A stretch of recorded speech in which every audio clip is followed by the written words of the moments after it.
Over 50% of the hockey teams to make the conference finals over the last 5 years are from Florida, Texas, or Nevada. Only 15% of them are from Canada. These three states only make up 4 of the 32 teams, and yet they've won 3 of the last 4 Stanley Cups. And they've been almost 50% of the teams in the Cup for the last 10 years. There are 7 teams from Canada, and they haven't won a Cup since '93, although Edmonton is getting a shot right now.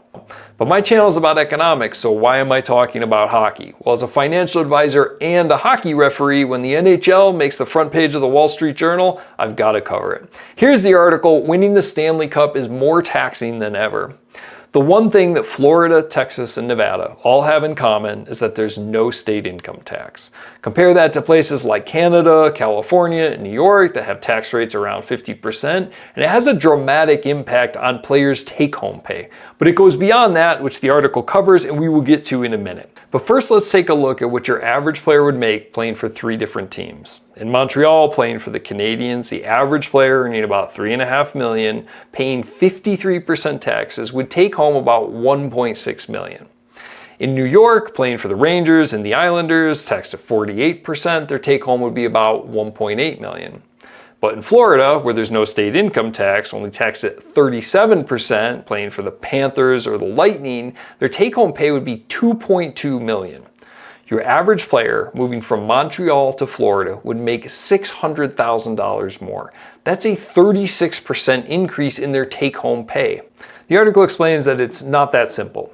Players are taxed based on where they play, including all over both countries. But the majority of the games they play are in their team's home state. So teams in places like Florida, Texas, and Nevada have a substantial advantage. And the problem has gotten worse recently. The NHL has a hard salary cap, about $84 million. That's the most you can pay your entire team. This is designed to keep it fair. But the NHL, unlike most other major sports, makes the majority of their money off of ticket sales to live games, not televised games. Because of this, COVID hit hockey particularly hard, and they haven't raised the salary cap more than a few percent over the last 5 years. In 2019, prior to COVID, you can see that only 6 of the teams were actually at the salary cap. But if you fast forward to this year in 2024, 18 of the 32 teams are at the salary cap.